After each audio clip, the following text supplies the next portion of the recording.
Bem-vindo ao Fala aí, Doutor. Hoje a gente vai ter uma conversa muito maravilhosa, tocando o nosso coração. Afinal, estou recebendo aqui a doutora Caroline Langaro, médica cardiologista. Seja muito bem-vinda ao podcast. Muito obrigada pelo convite e vamos lá, vamos conversar sobre esse tema tão legal. O que eu gostei muito é que você aborda o coração em 4 instâncias, né? Não é só o órgão físico, é muito mais que isso. Físico, né? Emocional, psíquico e espiritual.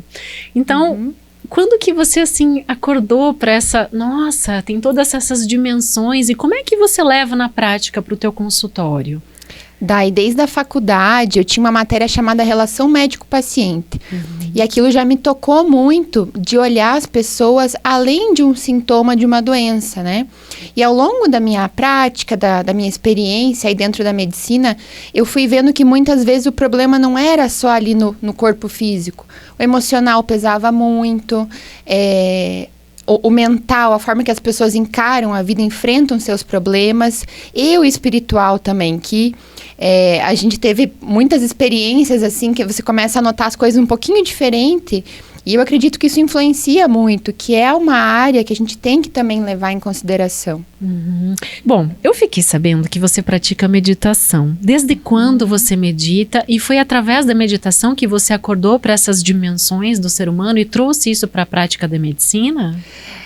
Na verdade, não foi a primeira prática que eu comecei a praticar, né, voltada à espiritualidade, mas eu sempre gostei muito de olhar para o autoconhecimento, em formas de aprimorar, né, quem a gente é, para estar cada vez evoluindo, assim, como pessoa, né. Então, desde a faculdade, eu já comecei a estudar algumas filosofias de vida, assim. Você pratica yoga também? Já pratiquei, mas hoje em dia não pratico. Ah, eu adoro. Tanto yoga quanto meditação. Acho que completam a gente, né? Sim. Desperta. Mas, assim, já pratiquei também. Eu sou uma curiosa, assim, nessa área de desenvolvimento pessoal. Eu me interesso muito em entender o que as pessoas pensam, como se comportam. E para eu olhar para os outros dessa forma, eu precisei me conhecer muito, né? Então, foram muitas práticas... tanto a parte religiosa, assim, participei de várias religiões para conhecer, como filosofias de vida, como terapias holísticas, né? Várias formas de olhar diferente para uma mesma coisa que me ensinaram muito, assim. E alguém já te confrontou? Puxa, a medicina é uma ciência, uma coisa técnica. Como é que você consegue abordar dessa forma? Como é que você... Já aconteceu, assim, esse questionamento? Já, assim, não tão direto, mas eu vejo que algumas pessoas, elas não são tão abertas para essa área, né? Mas para mim é muito claro, assim, que se a medicina tradicional resolvesse todos os problemas, a gente não precisaria de mais nada. E talvez a gente nem estaria ficando doente como a gente tem ficado. Então, hoje em dia eu vejo uma nova medicina, uma necessidade de realmente olhar o ser humano como um todo. Nossa, que maravilhoso. Conta um pouquinho, assim, da própria descoberta que você fez em você, esse caminho de desenvolvimento pessoal, que você consegue transpor para o seu desenvolvimento profissional, transformando a vida do paciente, assim. Daí, eu lembro, assim, muito claro, assim, nas minhas residências, que é um período bem intenso de estudo, experiência, de trabalho, que eu trabalhava muito, assim, eu não tinha tempo para mim, então eu não me alimentava bem, eu não descansava, eu tinha insônia, me sentia ansiosa, às vezes me sentia muito triste. E aí, esse excesso de carga de trabalho foi me deixando doente. Eu tive, além de muitas infecções, que a gente nota que o sistema imune tá ruim, eu lembro que eu tive um tumor, assim, aqui no meu pescoço, que me chamou muita atenção, assim. Era um tumor benigno, mas aquilo começou a crescer, assim. E você super jovem durante a residência em medicina, passando por isso. Sim. Eu tinha que trabalhar mesmo muito, muito cansada, esgotada, porque o hospital, ele tem todo um esquema que depende dos residentes, cada um fazer o seu trabalho, e eu não podia parar, né? Eu estava num estado de esgotamento muito grande. Nossa. Aí Sabe o que eu acho extraordinário você contar isso, assim, a público, né? Sim. Mostra o quanto, tipo, você leva integridade mesmo da sua vida para o seu trabalho. E se eu não olhasse para mim, entendendo assim, poxa, eu preciso descansar, eu tenho que ter tempo para mim, eu tenho que me alimentar melhor, eu tenho que praticar atividade física, eu tenho que ter um lazer, eu preciso de qualidade de vida. Porque só trabalhar Às vezes a gente ganhava um pouquinho a mais, mas eu acabava gastando em coisas assim, comida, roupa, pra tentar, eu digo, se agradar, sabe? Ai, trabalhei tanto, vou comprar isso pra mim. Mas eu não tinha saúde, eu comecei a ficar muito doente. E foi o tumor que fez você virar essa chave e falar, opa, algo tá errado, eu tenho que fazer alguma coisa? Esse foi, assim, o estopim, né? Porque eu passei um mês inteiro doente e aí culminou com era um linfonodo gigantesco, assim, no meu pescoço. E aí, quando eu voltei pra residência, depois de tirar férias, eu falei, não, eu vou mudar agora. Eu preciso mudar. Eu não tô feliz assim e eu preciso fazer alguma coisa, né? Eu sou dono da minha vida, eu que gerencio e agora as coisas vão mudar. Ai, que lindo isso. Tocou meu coração. Nossa, sensacional você falar isso. Continua a história. E aí eu comecei a praticar atividade física ao ar livre, a me permitir comer melhor, ter um cuidado com a alimentação, sabe? Gastar um tempo para escolher o que eu ia comer, um cuidado integral, né? Também fazia terapia, que eu acho sensacional, muito importante. Né? Na época eu fazia reiki, que é uma terapia complementar, assim, que me ajudava bastante. E eu sempre fui muito ligada a essa parte espiritual, né? Então, pra mim é tudo conectado. Porque às vezes eu ia lá correr, aquilo era uma terapia também, né? Uma conexão comigo mesma. Eu começava a perceber as coisas diferentes. E aí, no meu dia a dia, tudo foi se transformando. Eu perdi peso, eu me sentia melhor na minha saúde mental. Eu tinha mais disposição, né? Eu trabalhava melhor. E eu sempre digo, assim, que o médico, e qualquer profissional que trabalha com pessoas, primeiro a gente tem que se cuidar. Porque como é que eu doente vou querer cuidar de alguém, né? Eu tenho que estar sempre tentando levar o meu melhor pro meu paciente, né? Nossa, eu tô aqui embasbacada te escutando. Muito legal mesmo. Bom, tem as instâncias. Eu mesma, as pessoas e o mundo. É assim que você trabalha no exercício da medicina com cardiologia. Isso. Sempre com essa conexão. Isso, tentando integrar tudo. Porque assim, a maior parte das queixas do meu consultório é dor no peito. Mas 90% não é de causa cardíaca. É de causa emocional, é de ansiedade. Como é que você chega, assim, nessa percepção? E qual que é o tratamento? Inclusive para o jovem, né, doutora? Que está cada vez mais Bom, o adolescente hoje está com ansiedade. Sim. Por quê? Qual que é a tua visão? Eu tenho crianças de 5, 6, 7 anos com ansiedade. Como é que trata uma criança, um adolescente com ansiedade? Primeira coisa, quando a pessoa chega com essa queixa... a gente que ouve isso todo dia ao longo de anos, a gente já consegue diferenciar, eu já olho pro paciente, eu já sei que não é cardíaco, ou que pode ser cardíaco, né? Mas claro que a gente sempre faz alguns exames para também tranquilizar a pessoa, né? E aí eu começo a entrar no assunto, como é que tá a tua vida, na parte pessoal, como é que tá em casa, o que tá gerando essa ansiedade, desde quando começou, se é mais no trabalho, se é mais em casa, porque toda ansiedade, ela deriva de algum medo, né? E leva a uma necessidade de tentar controlar o presente e o futuro, né? Então, com essas chaves, eu tento perguntar para a pessoa, e é interessante, porque às vezes a pessoa nunca parou para pensar nisso, né? E naquele momento, ela começa a se dar conta de que realmente eu não tô bem, né? E a ansiedade, ela tem uma série de sintomas, né? É um conjunto de sintomas. E a pessoa se percebe realmente diferente do que ela é. Muitos falam assim, doutor, eu não me reconheço mais, eu não sei mais quem eu sou. Porque estão tão distantes da sua verdade, de quem elas são, que elas se sentem perdidas, assim, não sabem mais que rumo tomar e veem o quanto isso reflete na vida, né? E as crianças, né, a gente passou aí por pandemia, aquilo tudo que elas estavam acostumadas a fazerem, que era brincar, interagir, sair de casa, elas passaram a não poder fazer. Quando voltaram para a escola, tudo diferente, né?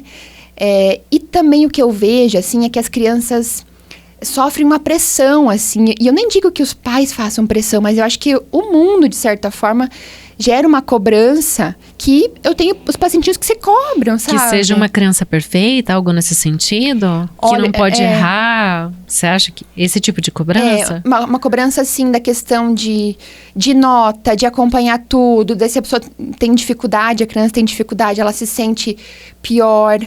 E recentemente, daí, olha que interessante. Eu atendi uma menina, uma adolescente bem jovem, com quadro de ansiedade. Ela teve... Era ansiedade, mas o sintoma dela foi um pré-desmaio, assim, né? Um mal-estar. Isso que eu ia te perguntar. A ansiedade pode chegar nesse ponto da pessoa desmaiada e tão ansiosa? Pode, um colapso, assim, nervoso. Isso, tipo, pode, o corpo pifa. Pode. Isso é um estado extremo, assim, né? Mas eu tenho visto muito, assim, né? E essa mocinha, a gente começou a conversar, até identificar que era realmente, né? Não era crush? Não. Era uma cobrança. E olha uma coisa que piorou. Foi a professora ter falado para ela que a ansiedade não existe, que isso era bobagem. A professora falou para toda a sala de aula. E aí a menina piorou. Porque ela começou a dizer, isso não existe, eu tô ficando louca, o que tá acontecendo? Ela não teve esse acolhimento, esse entendimento da escola, né? E aí isso gerou toda uma conversa com a escola, palestra, né? Então, é tão frequente falar de ansiedade, pessoas com ansiedade, mas ainda é uma coisa que tá meio no oculto. Ainda é um tabu eu dizer que eu tenho ansiedade, né? Porque eu vou ser fraca, eu vou parecer vulnerável. Como que as pessoas encaram isso, enfrentam isso, né? A gente percebe que essa geração de adolescentes está mesmo ficando cada vez mais ansiosa. E você trata com o quê? Medicamento já entra? Além dessas orientações de se encontrar, porque é uma fase na vida em que a gente está buscando a própria identidade, né? E já entra com medicamento também, doutora? Qual que é todo o aparato, assim, que você aciona para auxiliar um paciente assim? Quando é mais jovem, mais criança, eu tento evitar logo de início uma medicação. Eu tento ir com medicações talvez mais fitoterápicas, terapia, tentar buscar a raiz do problema, porque quando se é mais novo é um pouquinho mais fácil. Eu tento evitar esses medicamentos controlados. Em alguns casos, né, quando já é mais grandinho ou, né, já é adulto, às vezes eu já começo com a medicação e explico para o paciente que aquilo vai ser necessário por um tempo para ajudar ele a enfrentar as coisas, né? E eu sempre falo que o tratamento medicamentoso é um pilar. A gente tem que ter a terapia como outro pilar, e a mudança de alguns hábitos, né? De alguns ambientes, de alguns comportamentos, né? Por exemplo, atividade física, eu acho muito importante. Atividades de lazer, contato com a família, conversa. Evitar ambientes que eu falo tóxicos ou que gerem mais ansiedade. Tem que ter uma mudança de comportamento aliada à terapia, exercício físico e tratamento medicamentoso. São sintomas que se cruzam, né? Uma ansiedade com o coração, dor no peito, palpitação, falta de ar, esses desmaios, né? Então, a pessoa fica com medo. Poxa, será que eu não tenho um problema cardíaco, né? E a gente sabe que em pessoas mais jovens, que não tenham fatores de risco, como a gente fala, é bem menos comum ela ter um problema tipo um infarto. Isso é menos comum. Mas também pode acontecer. Porque hoje em dia... a gente vê pessoas com 35 anos com infarto, com obstruções graves no coração, né? Outros problemas cardíacos que não é comum para a idade, mas hoje em dia... Vamos listar, assim, os problemas cardíacos que os jovens podem ter ou que vêm tendo, que você tem esse enfrentamento, assim, no consultório, doutora. As pessoas mais jovens, a ansiedade eu acho que é o principal. Os problemas cardíacos... A ansiedade é um problema cardíaco? Não, gera sintomas no coração, mas não é do coração. O que ela vai sentir no coração? Sente uma dor, tipo um aperto, uma agonia, uma sufocação, gera uma falta de ar, uma dificuldade de respirar profundo, aceleração, palpitação, bastante, tremor, sudorese, e aí até esses colapsos, esses desmaios, né? Mas não é um problema cardíaco, embora a gente saiba que a longo prazo isso vai ter um efeito na função do coração. se não for tratada. E você ia citar as outras coisas, né? Além do próprio infarto, que às vezes pode acontecer em jovem, o que mais? Que é esses todos que você listou? Ou tem mais alguma coisa que a gente pode esclarecer para quem tá em casa, às vezes tá com algum sintoma, né? Saber se deve já procurar um especialista, o que pode fazer para tentar amenizar esse quadro? Da questão da ansiedade. Do jovem com problemas cardíacos. Quando a gente fala de jovem, o mais comum é a pessoa já ter alguma coisa de nascença e às vezes descobrir mais tarde, né? Ou algumas doenças genéticas, né? A gente divide um pouquinho na cardiologia antes dos 35 e depois dos 35. Então, antes dos 35, seriam as cardiopatias congênitas, onde já nasce com defeitinho no coração, que muitas vezes já de criança a pessoa já sabe que tem. As arritmias, que a gente tem um monte de arritmias, pode acontecer, é frequente, esse eu tenho bastante também no consultório. As doenças genéticas, tem algumas doenças que fazem, por exemplo, o músculo cardíaco engrossar, né? E às vezes são coisas que passam sem muitos sintomas ao longo dos anos, né? Mas quais sintomas que seriam um alarme, né? Nas pessoas mais jovens. Falta de ar, por exemplo, no exercício físico, vai começar a fazer um exercício, sente que não aguenta, né? E isso vai progressivamente piorando. Dor no peito, sempre que a dor no peito piora com o esforço físico, é um alerta na cardiologia, né? Ótima dica. Isso. Eu comecei a fazer um esforço físico, doeu meu peito, uma queimação, se eu paro, melhora. Isso acende uma luzinha vermelha, né? As palpitações, a pessoa sentiu o coração batendo diferente, alguns sente que vibra, que acelera, né? Esse é importante, especialmente se vier acompanhado de alguma tontura, algum mal-estar, né? E inchaços, né? Acúmulo de líquido nas pernas, nos braços, na barriga. Isso também. Não é tão comum, mas também é um sintoma que chama atenção pra gente olhar o coração. Entendi. Agora, espiritualidade. Quem te acompanha nas redes sociais vê que uma das coisas que você percebe, uma das suas percepções, e daí é o caminho que te leva para esse lado, é que as pessoas estão muito atreladas a medicamento e exames. Fala sobre isso, sobre a espiritualidade. Eu noto, assim, que tem gente que a gente olha e já começa a identificar os probleminhas que estão na parte emocional, espiritual, enfim. E quando às vezes eu começo a falar disso, a pessoa se fecha. Ela não tem abertura, porque ela ainda acha que somente medicamentos e exames vão achar o problema. Então, é uma quebra, é um paradigma que você quebra quando a pessoa chega numa cardiologista e você começa a falar de espiritualidade.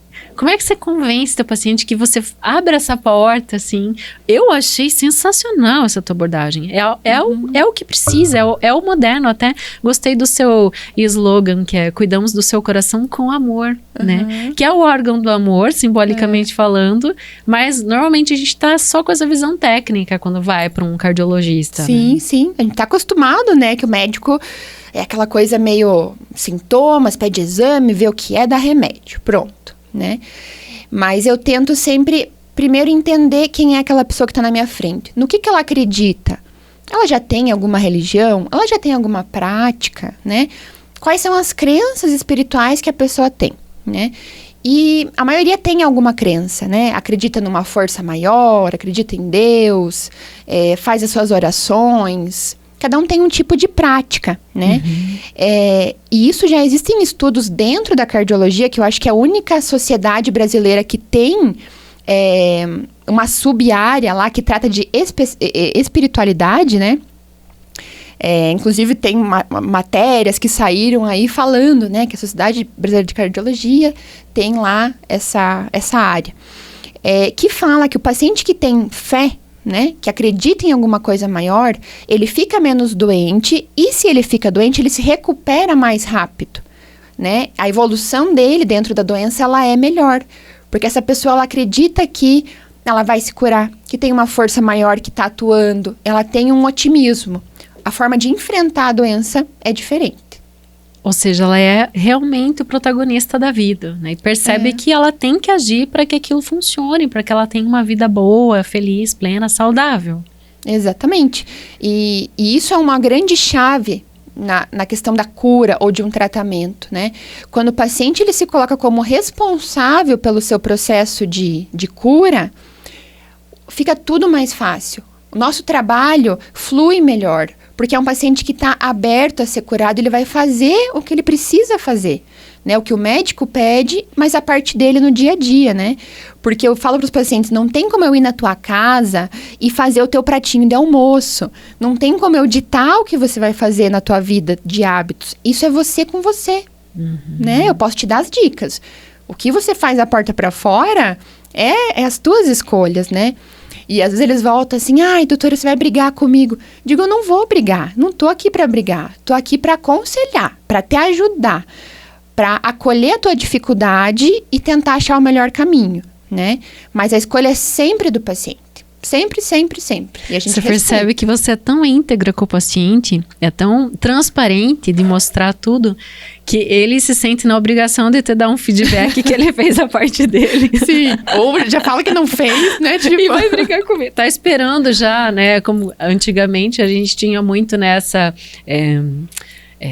até me fugiu a palavra, mas é o pedagógico que vem depois, né? Ah, você tem que cumprir aqui, andar na linha. A cobrança, assim, né? Exatamente. Nossa. E, assim, dos pacientes que já entenderam isso e que estão fluindo nessa onda, assim, não, eu sou dono da minha vida e tal. Como que você sente essa transformação e por que muda? É incrível, assim, daí, porque a pessoa ela não muda só a questão da saúde, ela começa a fazer uma transformação em toda a vida dela. Porque quando ela está aberta a perceber as coisas diferentes, essa influência que o espiritual tem, olhar para as coisas emocionais e dizer, não, peraí, eu preciso olhar para isso de novo, né? Ela começa a se abrir para um mundo que ela não conhecia, né? E a pessoa mesma, ela vai se curando e ela vai se percebendo, se conhecendo. E eu digo assim, muitos pacientes que eu tenho assim, eu já consegui tirar remédio. Já não precisa de tanto remédio. Porque, naturalmente, a pessoa está lá fazendo exercício, ela dorme melhor, ela tem mais disposição, ela come alimentos mais saudáveis, também tem uma imunidade melhor, fica menos doente. Então, viver fica um pouco mais fácil, ela vai tendo prazer, sabe? Eu faço atividade física, eu vejo que eu melhoro, eu vou de novo. E assim vai criando um hábito saudável. E são pessoas que às vezes vão lá só para me visitar, para dar oi, porque estão bem, né? Nossa, estão bem. Que demais. E falando do emocional, assim, a gente sabe que quando qualquer dor tira a pessoa do seu sério, assim, de emocional, sim, né? Tipo, a pessoa realmente ela resvala né? Fica meio desmotivada e tal. A medicação, na sua visão, em que medida que tem o poder de melhorar esse emocional em contrapartida com esse acordar para o espiritual em relação ao emocional? Vamos tentar fazer uma balancinha. A minha opinião é a seguinte, a medicina, tudo o que a gente descobriu na medicina está aí para ser usado. Então, eu acho que a gente não tem que deixar o nosso corpo físico sofrer. Tipo, ai, tô com dor, vou ficar aqui rezando até passar dor. Não precisa. Não é assim, né? Não precisa, gente. Eu não gosto de extremos, assim. Eu acho que a gente tem que unir as coisas e não ficar no extremo. Porque eu penso assim, se a gente descobriu tudo que a gente tem hoje de tecnologia médica, de medicamentos, por que não usar? Isso também é espiritualidade. Isso foi trazido para cá de alguma forma. O ser humano foi capaz de descobrir e desenvolver. Isso foi anos de evolução. Então, a gente tem que honrar que existe uma importância nisso. E não deixar o remédio de lado, né? É claro que dependendo a dor, por exemplo, a gente consegue tratar de uma forma mais natural, um chazinho, óleos essenciais, meditação. Eu explico bastante para os pacientes que a gente pode usar isso, né? Mas eu não gosto de deixar o físico sofrer. Porque se o nosso físico está sofrendo, o emocional, o mental, a gente nem consegue pensar direito, né? Então, é muito mais fácil pensar sem dor, meditar sem dor. Então, eu acho que tem que unir as duas coisas, não separar.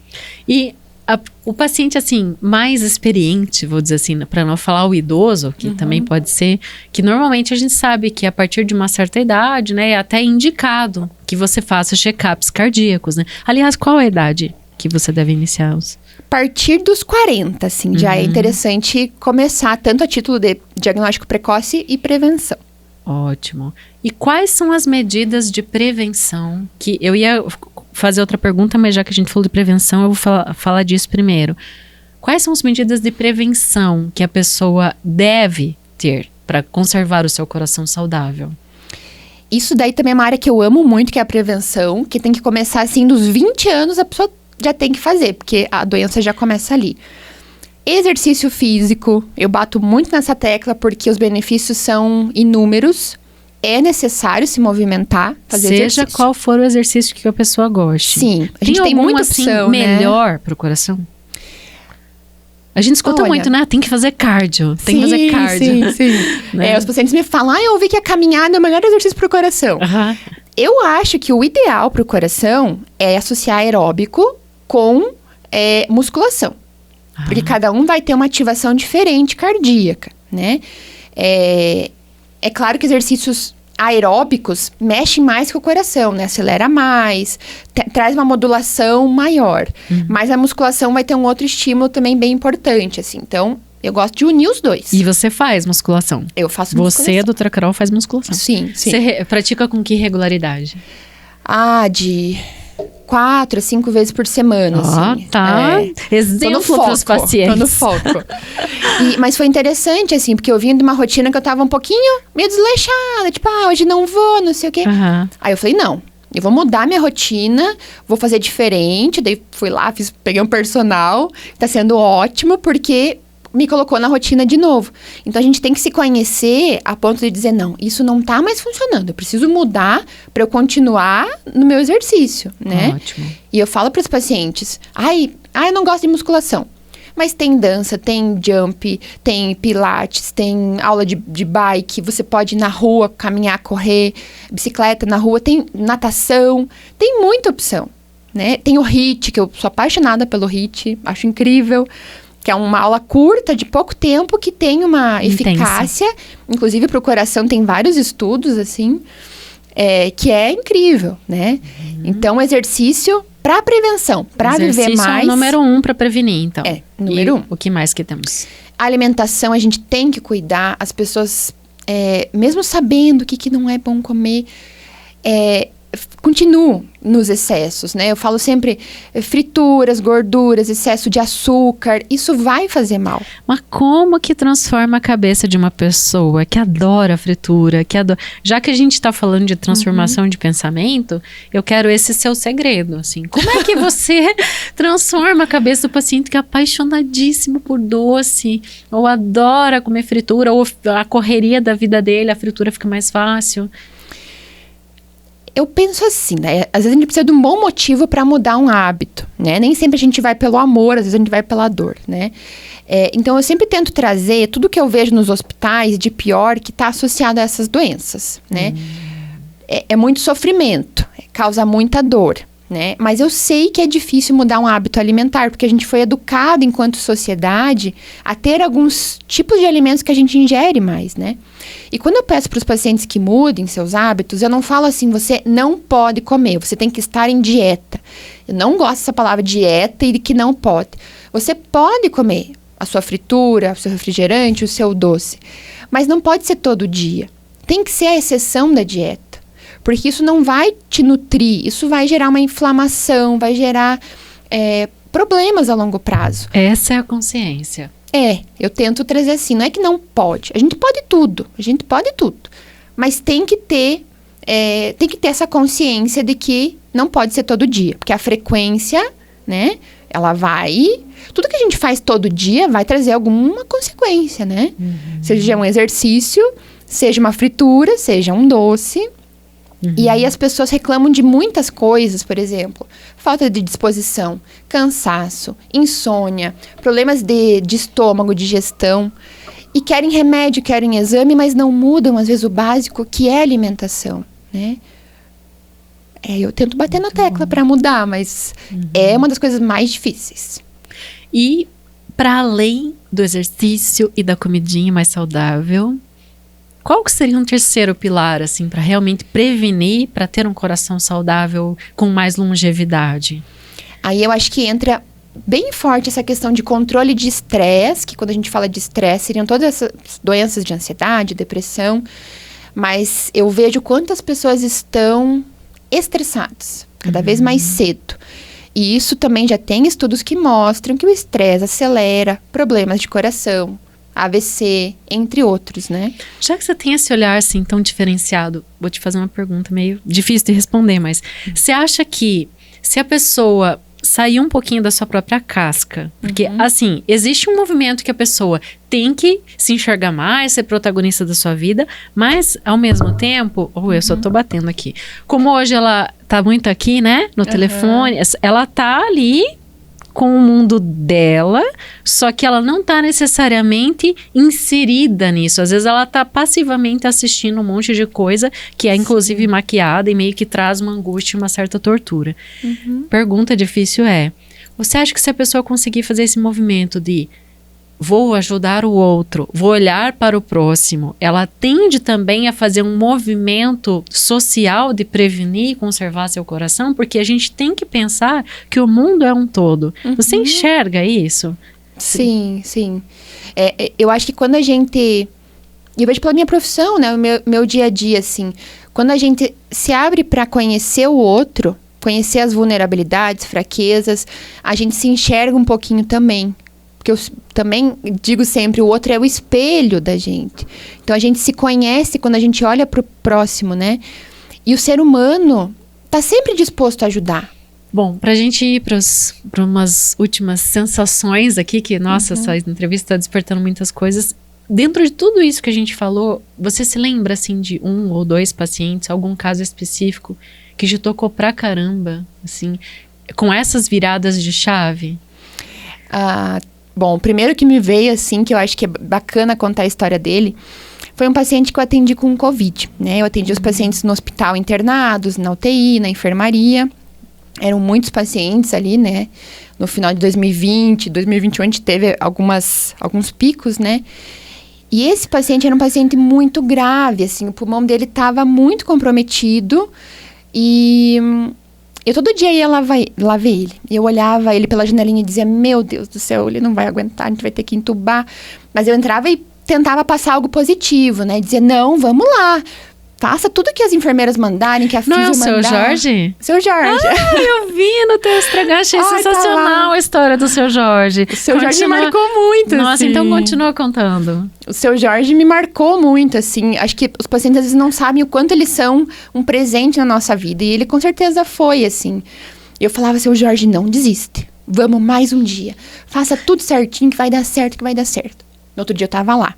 Eu não sei quanto tempo ele ficou internado, acho que talvez uns 20 dias, né? E ele tinha 2 filhos, assim, muito dedicados, que estavam sempre lá, queriam fazer o melhor. O que eu passava de remédio, de orientação, tudo que eles podiam, eles faziam, né? Então, foi um trabalho de equipe tão grande, família, as enfermeiras, as físios, todo mundo, e o paciente. O seu Jorge foi incrível, assim, porque a gente tinha um quarto com 5 leitos, e ele via, às vezes, os companheiros do lado ficando pior, sendo entubado, sendo retirado do quarto para passar para a UTI, e ele continuava firme. E o emocional, Dai, no Covid, era o que derrubava as pessoas. E a gente tentava contornar, mas a gente sabia que era muito difícil, a situação ela era muito caótica. E o seu Jorge...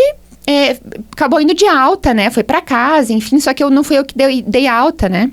E aí ele voltou esses dias no meu consultório e falou assim... Eu vi a foto, é linda. Tá lá no Instagram a foto. Falou, doutora, você lembra de mim? Você ia todo dia no meu quarto e dizia pra eu não desistir. E olha só, agora eu tô aqui. E ele chegou lá super bem, assim, sabe? Então aquilo foi tão gratificante pra mim, porque, sabe? É isso que a gente quer fazer. É mudar o destino, é levar uma palavra de amor, de conforto e de força, e o paciente acreditar naquilo que a gente está falando, né? E conseguir trazer essa força para dentro. Inclusive, uma das sequelas pós-Covid pode ser infarto, não é? Explica para quem... A gente tem um universo de pessoas que teve Covid. Você teve? Chegou a pegar? Sim, tive. Teve também. Qual que é a sequela cardíaca que o Covid costuma deixar? O Covid, ele, mesmo depois que sai do corpo, ele gera uma inflamação subclínica crônica. É por isso que a gente vê aumento de infarto. A gente está tendo aumento de infarto, né? E algumas arritmias. Então, ele pode tanto acelerar uma obstrução de placas de gordura no coração, como ocasionar inflamação no músculo e ao redor do coração, que é o miocárdio e o pericárdio. Então, ele pode inflamar diretamente o coração ou pode acelerar um infarto, uma obstrução por gordura mesmo, né? Mesmo se a pessoa tiver um biotipo assim, um biotipo bem magrinho, essa gordura é independente disso. Essa inflamação que acontece dentro, às vezes ela acaba acelerando. Se a pessoa já tem um colesterol alto, diabetes, hipertensão, fuma, é sedentária, mais estresse, tudo isso já tá ali, né? A gente vai colocando lenha na fogueira. Mas essa inflamação que persiste após o Covid, que não é só no coração, todos os órgãos acabam tendo algum tipo de prejuízo. Pode acelerar. E qual que é a dica para a pessoa, se ela sentir o que ela tem que ficar atenta, que pode estar tendo essa intercorrência? Dor no peito, cansaço aos esforços, falta de ar, a aceleração, as palpitações, né? Os sintomas acabam sendo... O cansaço acaba sendo uma coisa que perdura por muito tempo em quem teve esse quadro, né? Sim, bastante. O seu Jorge já tá animado ou ainda tá um pouquinho cansado? Não, o seu Jorge ficou grave, mas hoje ele tá super bem, tá indo operar alguma outra coisa agora. Muito bom. E já que agora, né, a gente tá aí no mês do coração, Dia Mundial do Coração, onde a gente celebra, né?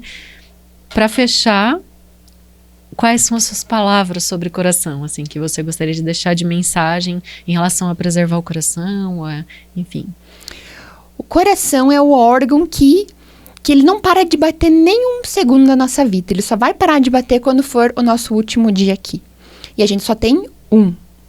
E é ele que mantém a circulação para todo o nosso corpo. Então, para mim, ele é nobre. Ele precisa e merece ser cuidado, né? Quando a gente cuida do coração, a gente automaticamente cuida dos outros órgãos. Porque é isso que eu trago muito na cardiologia. Esse olhar integral, na verdade, ele está beneficiando o coração. Porque se eu tenho um cuidado com a minha saúde mental, o meu coração ele funciona melhor. Se eu me alimento melhor, meu coração também funciona melhor, né? Não vou ter pressão alta, não vou ter diabetes, que são doenças que interferem diretamente na função cardíaca. Se eu me exercito, o coração é um músculo. Meu coração ele se beneficia diretamente disso, né? E se eu sou feliz, se eu sou alegre, se eu encaro a vida com coragem, positividade, eu também vou ter um coração mais saudável. E isso às vezes é complexo das pessoas entenderem, mas isso é verdade, isso é real. E as pessoas, infelizmente, morrem hoje em dia de doenças cardiovasculares. É a principal causa de morte no Brasil e no mundo. E as previsões para os próximos 10 anos continuam sendo as mesmas doenças, né? Infarto, AVC, aneurismas, tromboses, que está ligado ao sistema circulatório. Então, é por isso que eu bato tanto na tecla de prevenção. Prevenir é melhor, é mais barato, te possibilita qualidade de vida, longevidade. E é isso que a gente tem que querer para a nossa vida. Porque, assim, Dai, eu atendi tantos pacientes já num leito de hospital com tanto sofrimento físico e emocional que eu não conseguia tirar enquanto médica. Por mais que eu tivesse a tecnologia ali e não quisesse que ele passasse por aquilo, ele estava ali. É preciso esse olhar a mais. É preciso. Então, eu dizia, poxa, esse paciente está aqui e agora eu não tenho muito o que fazer. Então, eu vou começar a cuidar daqueles que não estão aqui ainda, que ainda estão bem, que não sentem nada. E vou tentar trazer essa consciência de que prevenir não vai deixar com que ele chegue nessa situação. E a prevenção, ela traz uma recompensa diária, né? Você foi lá, fez o seu exercício, comeu bem, tá se sentindo leve, tá se sentindo animado. Puxa, minha recompensa diária de prevenção. É um auto-amor, assim, é um autocuidado, né?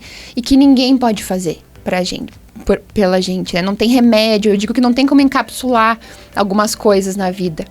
É você decidir que vai fazer e ir lá e fazer. É isso. É simples, mas é difícil, eu sei. Mas primeiro a gente tem que se conscientizar que benefícios eu vou ter fazendo isso, né? Eu vou ter uma vida mais longa ao lado dos meus filhos, vou ver os meus netos crescerem, vou poder viajar o mundo, vou poder aproveitar a vida, vou poder fazer as coisas que eu gosto, né? Se você estiver doente, internado num hospital, com limitações, você não vai conseguir fazer o que você gosta. E acho que a vida, ela tem que ser feita de momentos que nos engrandeçam. A gente veio para ser feliz, a gente veio para amar, para ser amado, para se relacionar, para aprender. E as doenças físicas limitam isso, né? Mas elas são um sinal de que algo não está bem e a gente tem que olhar e aprender com os sintomas do físico. Muito obrigada, doutora Caroline Langaro, por toda essa conversa, por estar aqui nos estúdios com a gente do Fala aí, Doutor. Muito bom te conhecer. Gostei muito, Dai, adoro falar sobre isso, poderia ficar assim horas, porque a gente não fala só de medicina, é do ser humano, é do ser humano em toda a sua integridade, e o ser humano é maravilhoso, assim, né, eu sou apaixonada, então agradeço muito, espero que as pessoas gostem, me mandem mensagens, se ficou alguma dúvida quanto ao que eu falei aqui, fico à disposição. Então tá aí a doutora Caroline Langaro com as 4 dimensões do ser humano, esse tratamento integrado, né? E você está aqui no Fala aí, Doutor, dá o like nesse vídeo se está no YouTube, as 5 estrelas nos streamings, né? No Spotify, na Apple Podcast, deixa sua avaliação e não perca nenhum episódio. Inscreva-se no canal do YouTube da Unimed Pato Branco. Siga o podcast Fala aí, Doutor no Spotify. E não perca nenhum episódio. Se você já nos segue, deixe a sua avaliação.